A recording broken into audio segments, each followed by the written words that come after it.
You're listening to the Hour of the Time. I'm William Cooper. Today is January the 12th, 1998. And the world is not in good shape, ladies and gentlemen. This nation is not in good shape. You are very quickly losing your heritage, losing your liberties, your freedom. Your children are losing their opportunities that so many Americans died to hand down to their posterity, or so they thought. I want you to make good note of tonight's broadcast. It is a continuation of that which we did on Friday. This one will be the clarifying mixture, I suspect. And for those of you who don't understand any of it, if you're a Christian and you want to know the truth, just go to the New Testament and read only the words in red. Don't bother with any other word in the whole book.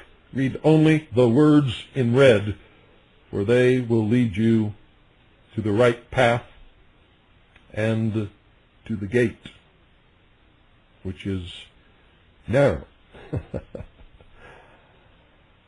You see, everybody spends so much time allowing themselves, and when I say allowing, I mean it wholeheartedly, for it's the truth, allowing themselves to be grasped in the coils of deception. If you're a Christian, you know that the great deceiver, the great liar, the great manipulator is called Satan. If you want to know where Satan resides, if you want to know who he is, look around and see who is telling you all the lies. It's as simple as that. Who's lying to you, entrapping you, deceiving you, manipulating you, entrapping you, wrapping the coils of the serpent around you? And of course, if you're not a Christian, you're some other religion. The same thing applies, ladies and gentlemen, even if you don't believe in a Satan. Lies and deception and manipulation are wrong. Wrong, wrong, wrong. And the only people who practice those things are evil people. You see, they have to lie to you, deceive you, and manipulate you, because if they told you the truth, you would throw them into prison and lock them up forever.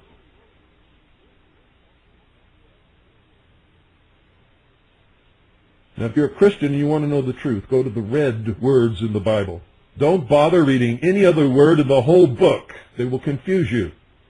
And when you're listening to someone preaching from a pulpit, go look up the red words in the book and see what Jesus Christ himself said. If you're not a Christian, find out who's telling the lies. And do it honestly, leaving your preconceived notions, your prejudices, and your own agenda behind you when you look for the truth. For if you're looking to prove something that you already believe, you will only find evidence to support it. You will not ever discover the truth. And the truth is so important, for this is the age of deception. Almost everyone in the world today is leading a life of fantasy, lies, deception, and they are being manipulated by the fathers, the perpetrators, the inventors of those lies.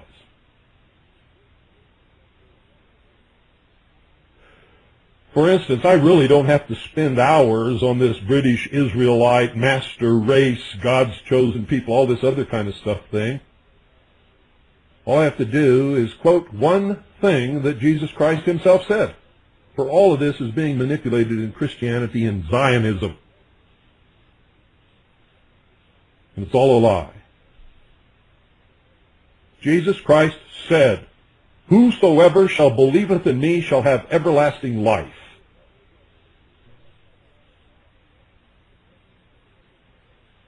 He didn't say anything about whosoever that belongs to the Anglo-Saxon Aryan race that believeth in me shall have everlasting life. He didn't say that. He didn't say whosoever is descended from the house of David and believeth in me shall have everlasting life. He didn't say whoever is black and believeth in me shall have everlasting life. He didn't say any of that, did he? And if you don't believe in Christianity and the Bible, then you have to understand that if you submit to the concept of a master race, if you are of that race, then you are just trying to make yourself feel better and elevate yourself above the rest of humanity. And when you do that, there's nothing masterful about you. It actually lowers you in comparison to the rest of the human race. Understand that. Make sure you take notes. Open your eyes today, hopefully, like they've never been opened, and maybe spare you a lot of pain, a lot of living in fantasy, a lot of manipulation. Remember, ladies and gentlemen, none of this British Israelism stuff ever surfaced in the entire history of the world until King Henry VIII wanted to divorce his wife and found out that the Pope would not let him. So King Henry VIII divorced all of England and himself from the Catholic Church, from the Pope, founded the Anglican Church, and then it became necessary to justify his actions to the world, to the English people in specific, and to be able to make it stick.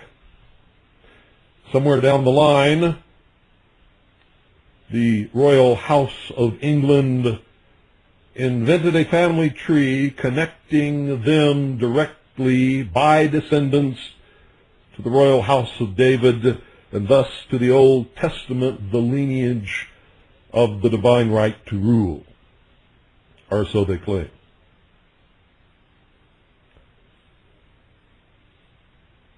Later, they claimed that all of England, not just the royal house, but all of England, this came later, folks, it was not there in the beginning,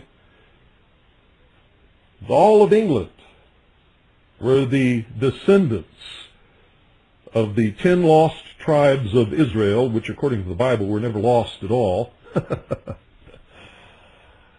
and are not lost today. And that London was the New Jerusalem.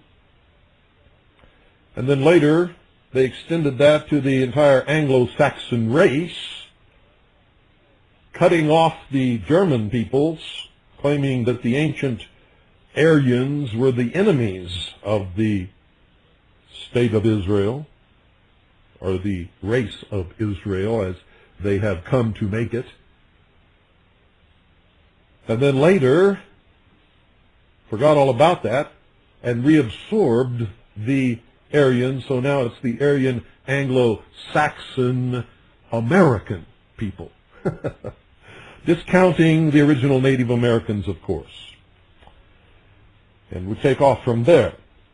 Still, from the Strategic Studies of the Executive Intelligence Review, dated November the 14th, 1997.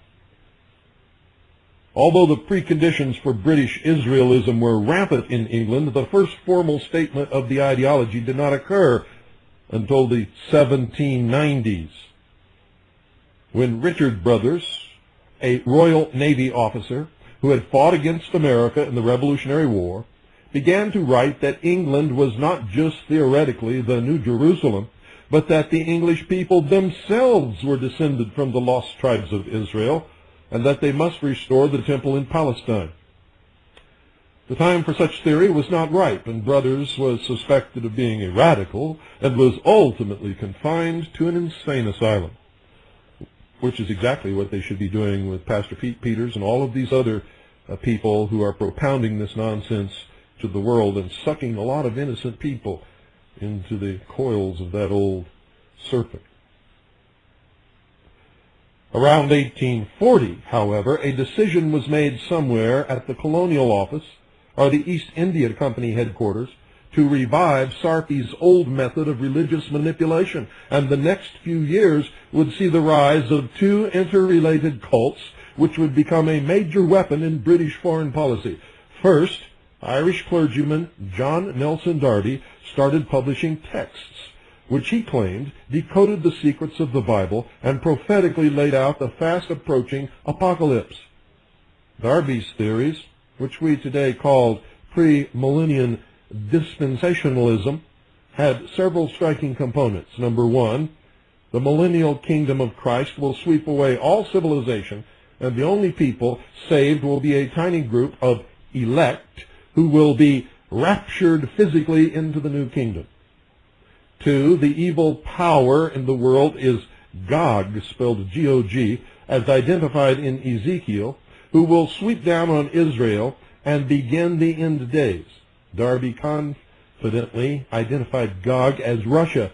And three, the end will come only when the Scripture is fulfilled and the Jews return to Israel and build the temple.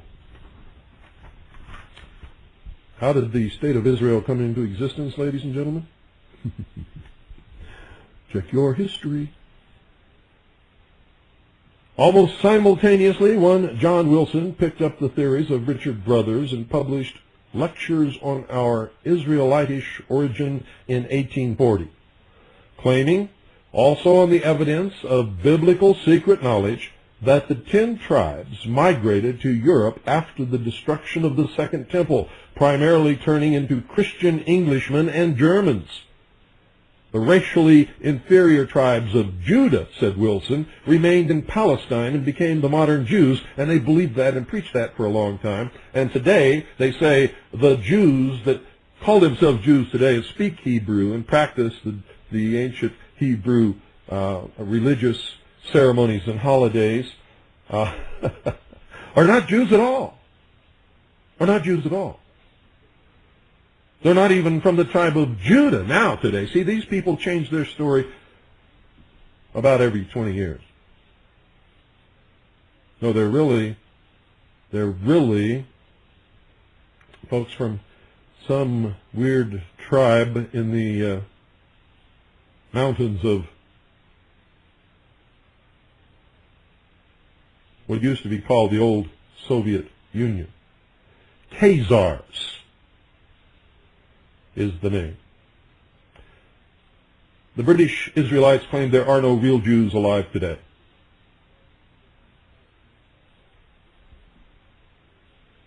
I know a lot of real Jews who find that extremely shocking. And they're not Khazars.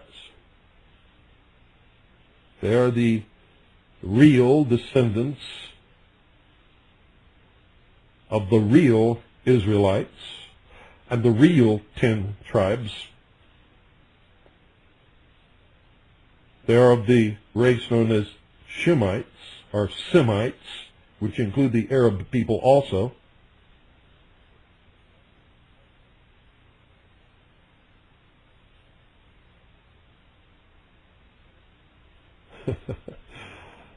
So we went from their teaching that the racially inferior tribes of Judah remained in Palestine and became the modern Jews.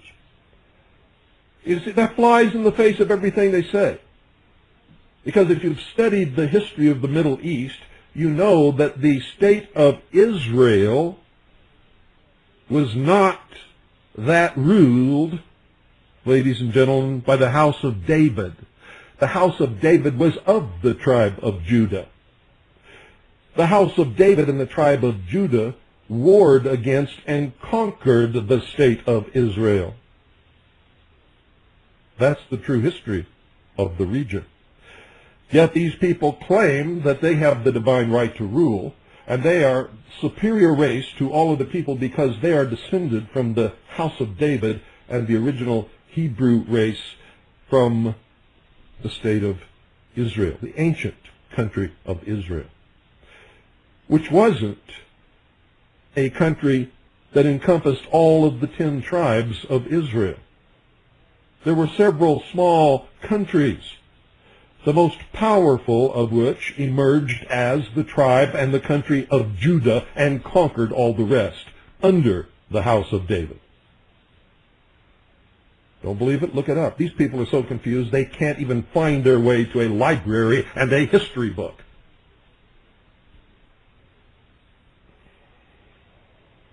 Both of these bizarre theories were sponsored by the British oligarchy because they exactly fit the Crown's policy requirements. Derby's identification of Russia would be crucial to drumming up support for the war against the country which the British would shortly provoke in the Crimea. Wilson's biblically sanctioned friendship with the Germans was also British policy. The fraud of the whole thing is exposed when slightly later British foreign policy turned against the Germans. Immediately, Wilson's organization was factionalized, and it was discovered by the winning faction that the Germans were actually, get this folks, the racial heirs of the Assyrians, the ancient enemy of Israel, and therefore the enemy of British Israel. The Germans, of course, have always claimed descendancy from what they call the Aryans of India.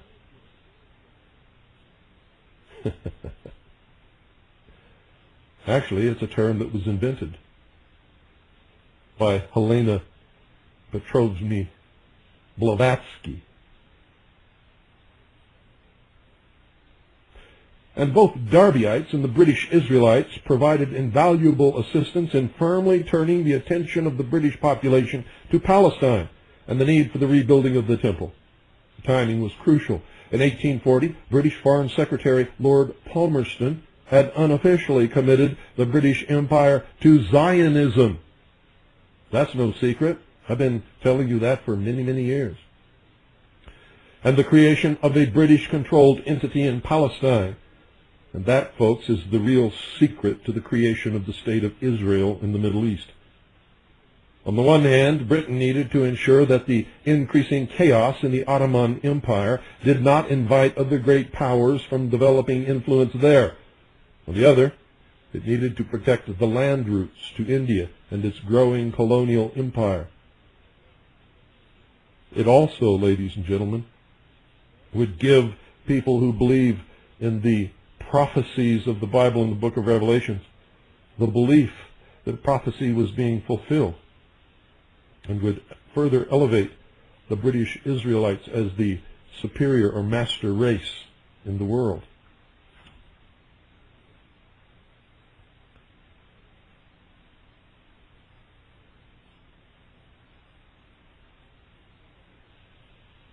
This became official policy in 1845, with a colonial office report proposing, quote, the establishment of a Jewish nation in Palestine as a protected state under the guardianship of Great Britain, end quote. Such a state, the report concluded, quote, would place us in a commanding position in the Levant from whence to check the process of encroachment, to overawe our enemies, and, if necessary, repel their advance, end quote. The Crown's case officer for this project was Anthony Ashley Cooper, the 7th Earl Shaftesbury, a pious oligarch who combined aspects of both the Darbyites and the British Israelites, cleaned them up for general consumption, and became the leading spokesman for a plan to resettle Jews back in Israel. Shaftesbury's high church version of British Israelism, as well as the various low church versions, grew through the 19th century. Queen Victoria's daughter, Princess Alice, became a patroness of the movement. In 1862, the Prince of Wales and future King Edward VII made a tour of the Holy Land, the first English royal to set foot there since 1270. In 1865, Shaftesbury's efforts came to fruition with the founding of the Palestine Exploration Fund, known as PEF, under the official patronage of the Queen. the PEF brought together funding from the Rothschilds and the United Grand Lodge of Freemasons. There's those Freemasons again. Membership ranged from oligarchs to apocalyptic crazies. And again, religion made a brilliant cover for espionage and colonial manipulation. Nominally charged with surveying the Mideast so that the country could be restored by the Jews to its ancient prosperity, the Palestine Expeditionary Force spent its time subverting the Ottoman governor and making the maps that the British Army would use in the area in World War I. One of PEF's leading explorers in Palestine from 1867 to 1870 was General Sir Charles Warren. According to British author Stephen Knight, Warren, who had been Commissioner of London's Metropolitan Police and a Freemason,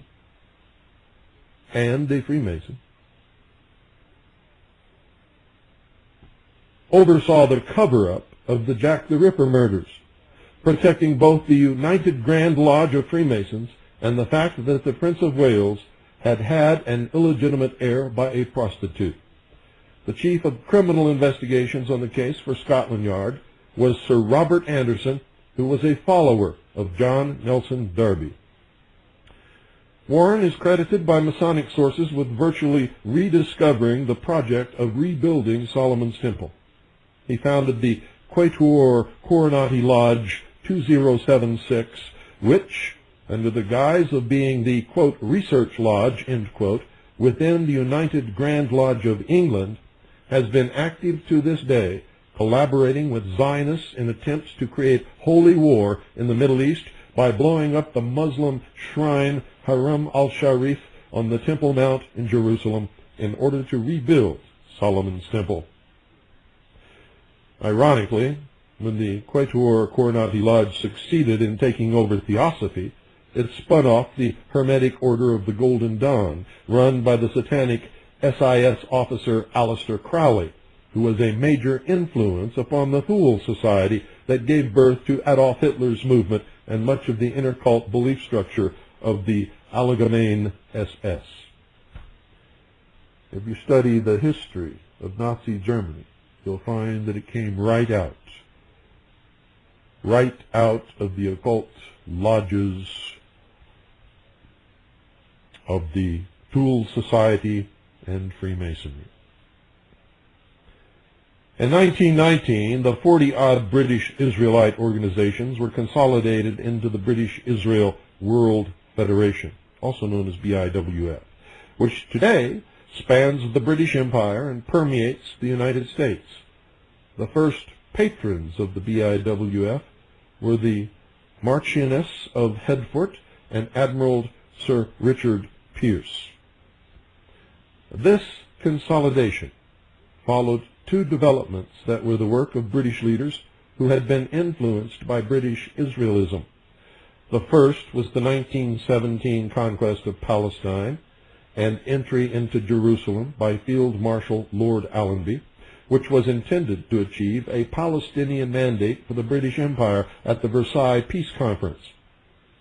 The second, which sought to give an imaginative purpose to a British mandate, was the Balfour Declaration backing, quote, the establishment in Palestine of a national home for the Jewish people, end quote.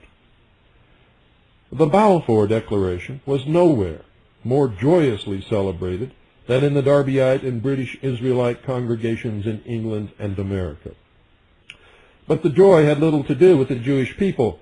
Indeed, these people didn't believe that the Jewish people were really the Jews. So why set up a country for people that they did not believe were the Jews to rebuild the Temple of Solomon in order to bring their prophecy to pass and raise them, elevate them to the position of master race with the royal family of England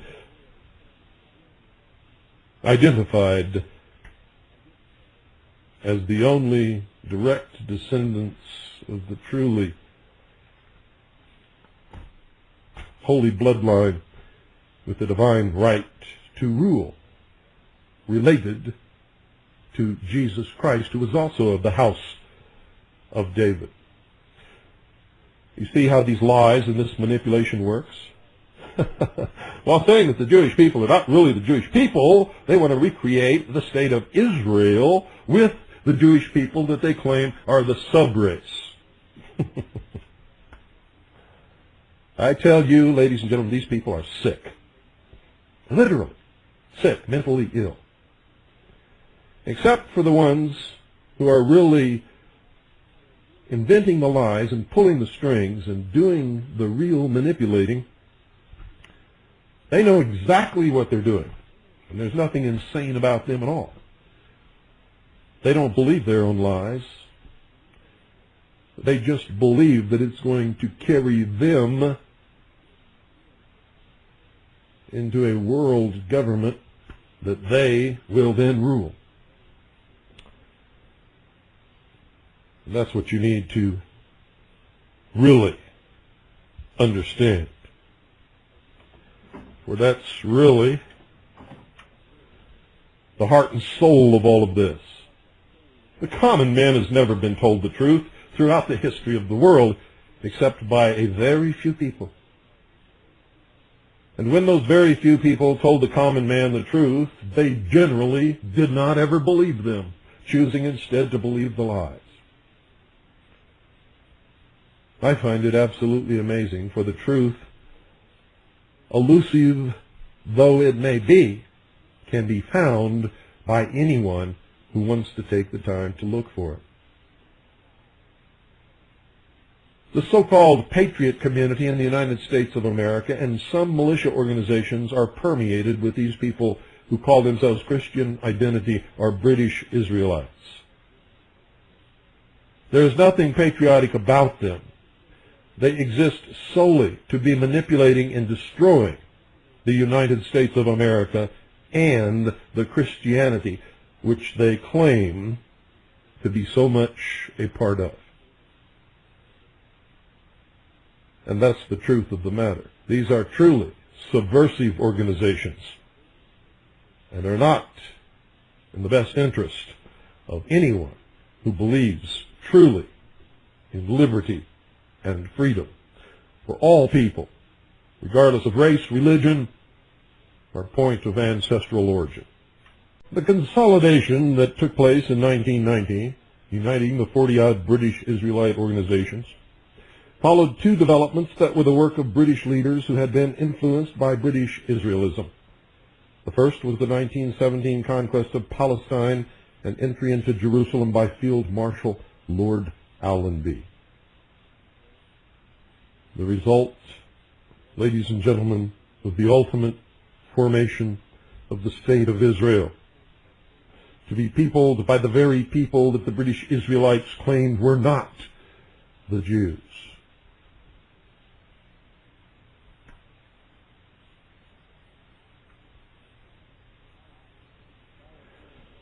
This Balfour Declaration, that was the precedent for all that followed, was celebrated in the Darbyite and British Israelite congregations in England and America. But the joy had little to do with the Jewish people, ladies and gentlemen. Indeed, they didn't even believe they were the Jewish people, but imposters, as they tell you today. Mud people, as they called them. Indeed, many of these celebrants were anti-Semites who would soon join the revived Ku Klux Klan. The issue was the final fulfillment of the biblical prophecy, and then the end of the world, these people say. And I tell you, that's not going to happen either, because that's not what Jesus Christ said.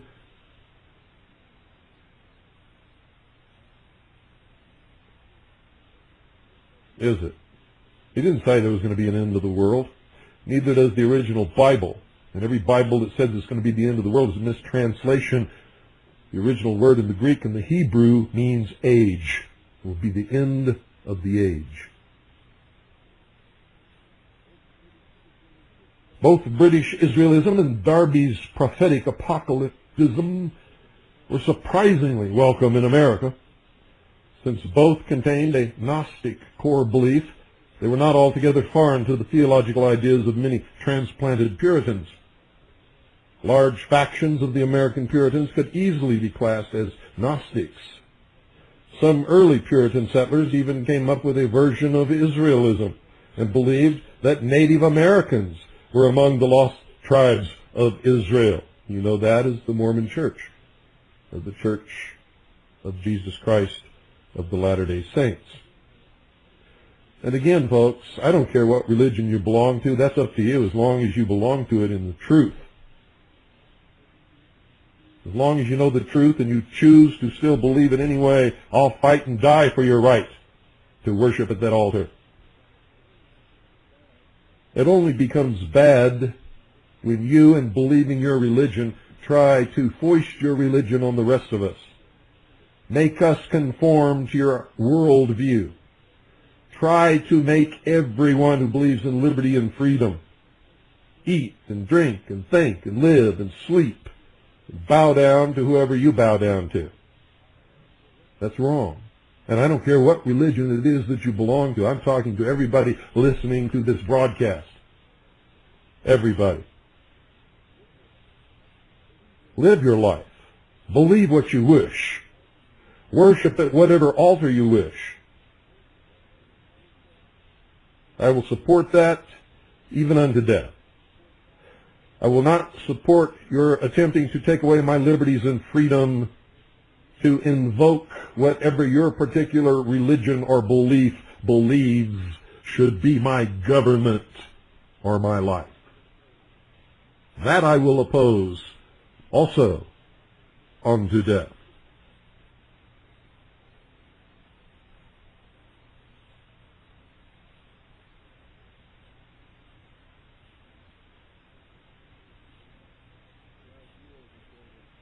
The idea that there was the remnant of the lost tribes of Israel in America was sufficiently widespread that it had to be attacked by Cotton Mather, the Puritan humanist.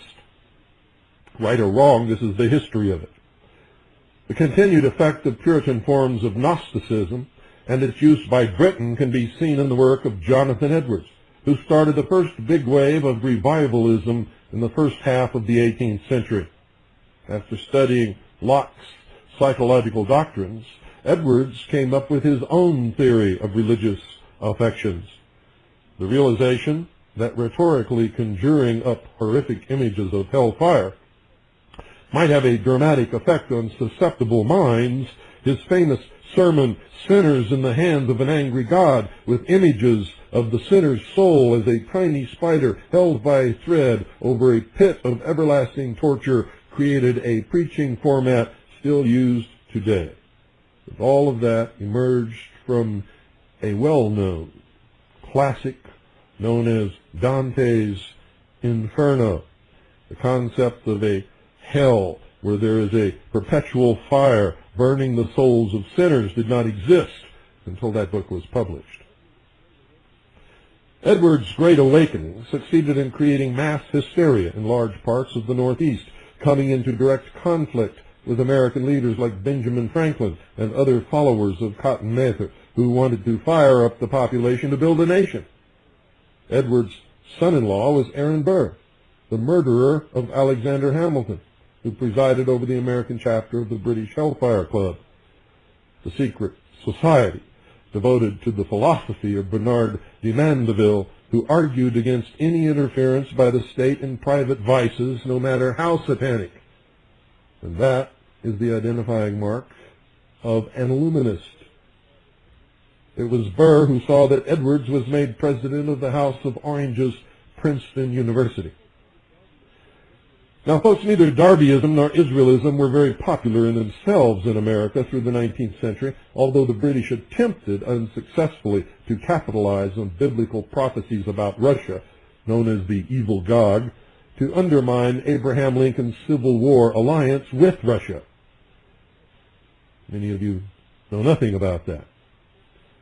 At the turn of the 20th century, coinciding with the British efforts to bring America into a strategic alliance, both premillennial dispensationalism and British Israelism began to expand.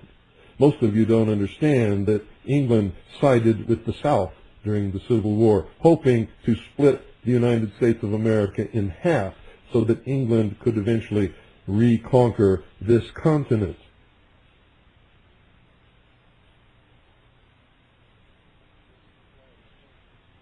Britain supplied a constant stream of preachers for United States prophecy conferences, whose message was that the secrets of the Scripture were being decoded and were coming to pass, that wars and rumors of wars portended the Jewish return, the tribulation, and the rapture. The Darbyite theories were assembled in a series of pamphlets, several edited in England, called The Fundamentals, a testimony of truth. Far from it. These pamphlets, which included the statement that although man was originally made in the image of God, he had lost that honor by Adam's sin, circulated in the millions in the United States. Indeed, the reason why many Protestant evangelicals and apocalyptics are called fundamentalists is that they adhered to the fundamentals described in these pamphlets. Meanwhile, British Israelism grew. The first American organization based on the writings of Edward Hines, the reigning British Israelite, was the 1879 Lost Israel Identification Society of Brooklyn, created by Joseph Wilde, the pastor of Brooklyn's Union Congregationalist Church. In 1883, C.A.L. Totten, who was a United States Army officer, wrote, "Palestine regained are the relation of our race to the race of Israel, the means toward the end." That writing was based on the work of Hine, who toured the Northeast for 4 years, starting in 1884. And a clue to its agenda is the end sentence of the subtitle, "The Means Toward the End." There were two American delegates to the 1919 founding of the BIWF in London, namely J.H. Allen and Portland, Oregon pastor Reuben Sawyer. The latter was a Darbyite who came to incorporate British Israel into his views. Sawyer was replaced as the United States representative to the BIWF by Howard Rand, a lawyer who ran for Attorney General of Massachusetts on the Prohibition Party ticket. In 1930, Rand founded the BIWF-affiliated Anglo-Saxon Federation of America, which soon had chapters all across the United States. There has been an intermingling of British Israelism with major Protestant evangelical denominations ever since that time. For example, Garner Ted Armstrong, the founder of the Worldwide Church of Christ, preached that the Anglo-Saxon Celtic race was the true Israelites and that the British sovereign was descended from King David. Upon his death, his church split between adherents of British Israelism and those who believed in, quote, the rapture, end quote. Likewise, Billy Graham, who founded the Evangelistic Association, got his first training from a British Israelite named Mordecai Ham. Graham rose to prominence after his revival meetings in Britain, where he became associated with such British Israelite influence notables as Lord Home of the Hersal. Graham's writings were published by the leading BIWF geopolitician Kenneth Hugh DeCourcy in his publication Religious Review. Although Graham seeks to keep it hidden, some of his closest advisors practice Kabbalistic biblical prophecy from the signs of the time. Another offshoot of British Israelism that has permeated the United States, posing a significant national security problem, and that is no exaggeration, is the Identity Church. It agrees that the Anglo-Saxon Celtic race is the true Israelites, but differs from the BIWF by proclaiming the Jews to be descended from Eve's mating with the serpent in the Garden of Eden. Identity has significant influence within a number of paramilitary groups and in the militias. Some few militias, ladies and gentlemen. Don't denigrate or condemn the militias, for only a very few are affected by this cancer. And you can tell exactly which ones they are. They'll tell you that you can't be a true American or belong to the militia unless you are a Christian, and specifically Christian identity person. So they're not hard to pinpoint. That makes them not militias, but religious armies. The true militia, ladies and gentlemen, is defined in the law of every state and of the United States of America.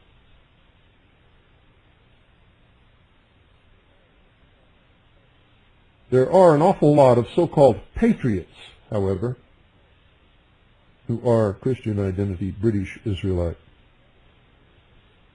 These people also believe that Hitler was right, and that Hitler's Third Reich was the promise and should have been allowed to come about. Hitler's one of their big heroes, and they include the Aryan race, as does the modern British Israelite movement anyway, and in England, even after having said that they were not part of the original 10 tribes of Israel, but were the Assyrian enemies of the tribes of Israel, and now they are once again of the tribes of Israel. You see, it's all convenient. Too convenient. This Christian identity also has significant influence, ladies and gentlemen, with factions within the United States intelligence community, the Central Intelligence Agency, and military units such as the Special Forces, one famous member of which was Lieutenant Colonel James Bo Gritz, who is one of the biggest Trojan horses that exist in this country today. This influence of British Israel upon paramilitary and patriot organizations in the United States is long-standing. William Pelly, who founded the Silver Shirts in imitation of the Nazi Sturmabteilung, or SA, in the 1930s, was one such case. Others include Reverend Gerald L.K. Smith, who created the American Destiny Foundation and then formed the paramilitary California Anti-Communist League. Reverend Wesley Smith, who founded two paramilitary groups, the California Rangers and the Christian Defense League. Lieutenant Colonel William Potter Gale, retired, who first worked with Swift's Defense League, then broke off to found the Posse Comitatus, and so forth.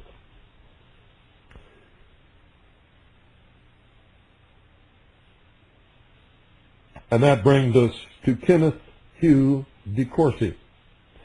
Mr. DeCourcy subsequent, excuse me, ladies and gentlemen, I need to get a little drink of water here.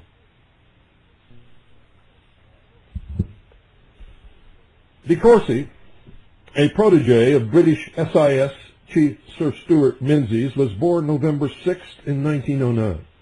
He was the son of the claimant to the title of the 8th Duc de Grantmesnil, which is a dubious title of Anglo-Norman origin, nonetheless given credence as an honorary by de Bret's peerage.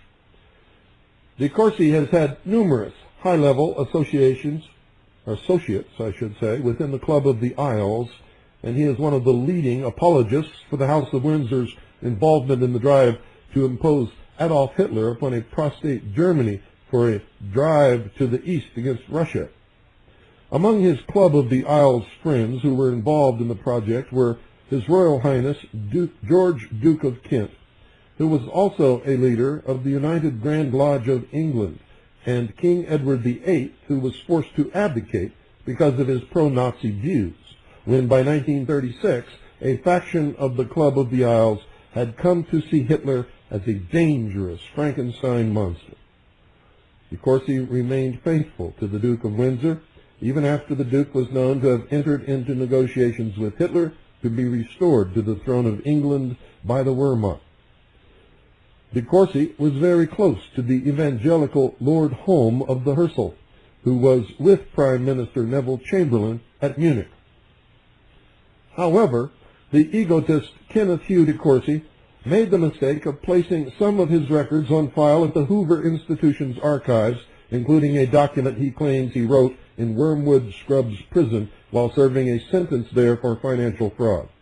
This document concerns his own role in the escape of convicted Soviet spy and suspected British triple agent George Blake in October 1966. Some United States intelligence sources believe that Blake did more damage to United States interests than British triple agent H.A.R. Kim Philby whom you've all heard of. In his latest prophecy appearing in the pages of Corsi's Intelligence Digest and Special Office, he is once again claiming that there will be a renewed Middle East war by 1998, that's this year, that will escalate into World War III. And ladies and gentlemen, if you could see all of the information that I gather here from all of my people worldwide, I would not reject that as an offhand, ridiculous statement. It's very possible, and it could actually occur. According to de Corsi, Russia is assisting Iran and Syria to prepare for such a war through the transfer of nuclear technology. In order to save Israel, the British will have to rely upon the United States arsenal to obliterate the Russian-Syrian-Iranian alliance. Should President Bill Clinton, who de Corsi states hates Israel's Prime Minister Benjamin Netanyahu, balk at this escalation, then the British will destroy Clinton by playing their trump card, 60 million evangelicals in the United States.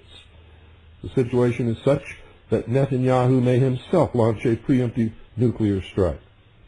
Otherwise, de Corsi said that China was doing everything it could to maneuver Russia into an alliance with Iran for the forthcoming Middle East war. The reason is that Russia is extremely weak militarily. It has only its strategic missile capability left after having decimated its other military units, and that's what they want the world to believe. It is not true, ladies and gentlemen. If there is a new Middle East war, then he foresees China might move to take eastern Russia, which he claims has been a long-term goal. It would be impossible, given China's vast population and territorial depth, for it to be conquered by Russia or by anybody else for that matter. De Corsi's latest prophecy is a reliable expression of the viewpoint of a powerful faction within the Club of the Isles. As a leader of BIWF in London pointed out, King George VI had had his genealogical chart traced back to King David, and he educated his daughters in British Israelism, including his heir, Her Majesty Queen Elizabeth II. Now, who are you going to believe, folks?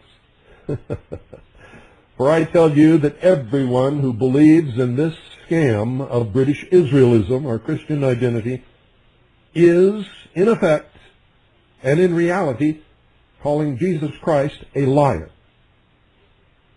If you don't believe that, listen to their version of the world's history, and then go read the words in red in your Bible. Jesus said, suffer the little children to come unto me. He didn't say, suffer the little white children to come unto me. He did not say, suffer the little Anglo-Saxon Aryan children to come unto me. He did not say, suffer the little black children to come unto me, or the little red children, or the little yellow children. He said, suffer the little children to come unto me. He said, whosoever believeth in me shall have everlasting life.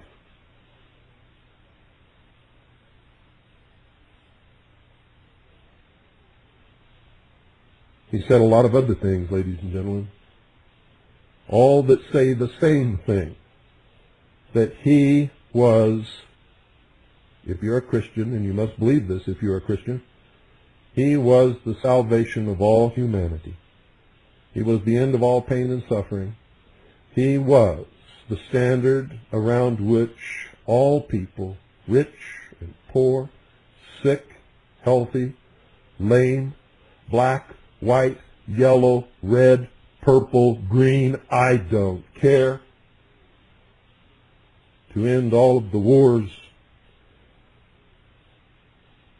and bring about God's kingdom on this earth.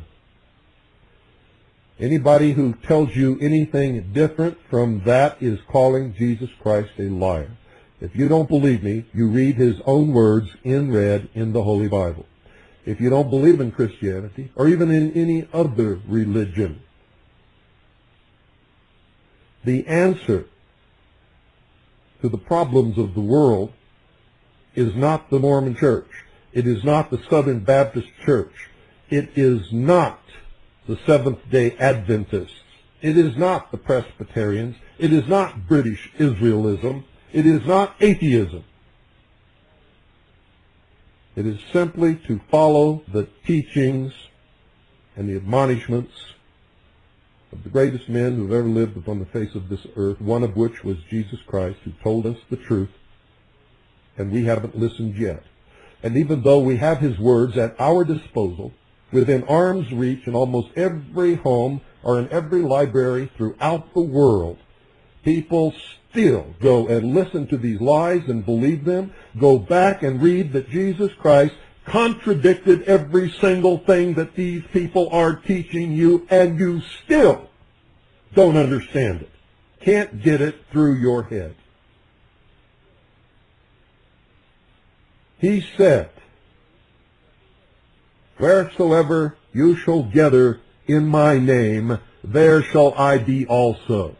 He did not say, "Wheresoever you who are Anglo-Saxon Aryan gather in my name, there I will be also." Or there shall I be also. He didn't say that. He didn't put black in there. He didn't put yellow in there. He didn't put red in there. All of these people are using you. They're lying to you. Once again, they're deceiving you and manipulating you into hating each other and accomplishing the exact opposite of what Jesus Christ set out to accomplish. And so if you call yourself a Christian, you must reject these things, but you must not believe me just because I say it. You go to your Bible, and don't you dare read any other word except those printed in red. For if you're a Christian, those are the only ones that matter. No other word in that entire Bible matters save those words.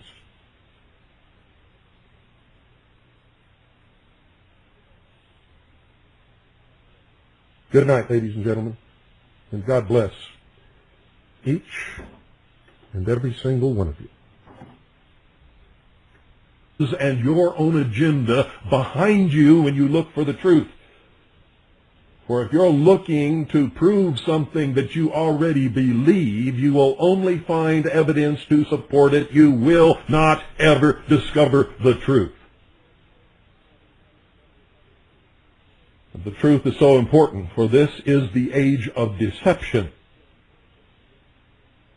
Almost everyone in the world today is leading a life of fantasy, lies, deception, and they are being manipulated by the fathers, the perpetrators, the inventors of those lies.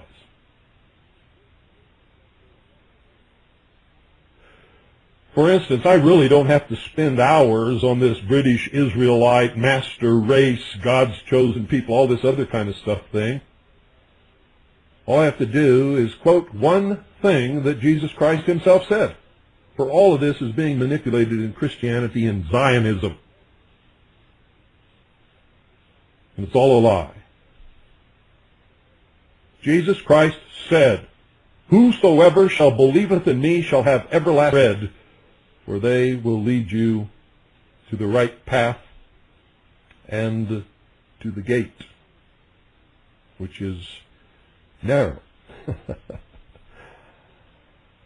You see, everybody spends so much time allowing themselves, and when I say allowing, I mean it wholeheartedly, for it's the truth, allowing themselves to be grasped in the coils of deception. If you're a Christian, you know that the great deceiver, the great liar, the great manipulator is called Satan. If you want to know where Satan resides, if you want to know who he is, look around and see who is telling you all the lies. It's as simple as that. Who's lying to you, entrapping you, deceiving you, manipulating you, entrapping you, wrapping the coils of the serpent around you? And of course, if you're not a Christian, you're some other religion.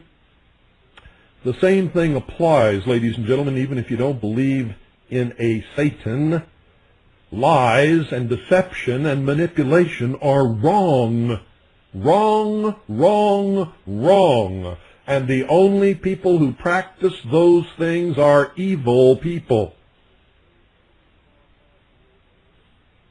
You see, they have to lie to you, deceive you, and manipulate you, because if they told you the truth, you would throw them into prison and lock them up forever.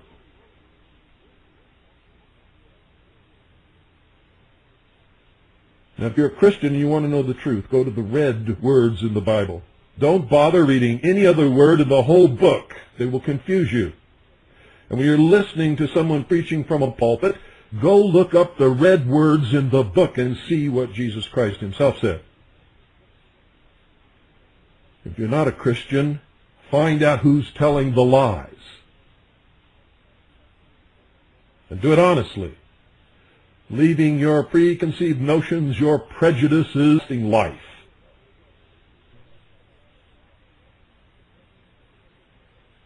He didn't say anything about whosoever that belongs to the Anglo-Saxon Aryan race that believeth in me shall have everlasting life. He didn't say that.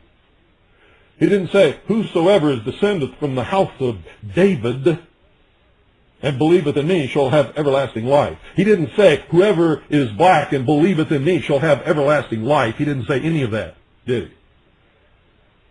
And if you don't believe in Christianity and the Bible, then you have to understand that if you submit to the concept of the master race, if you are of that race, then you are just trying to make yourself feel better and elevate yourself above the rest of humanity.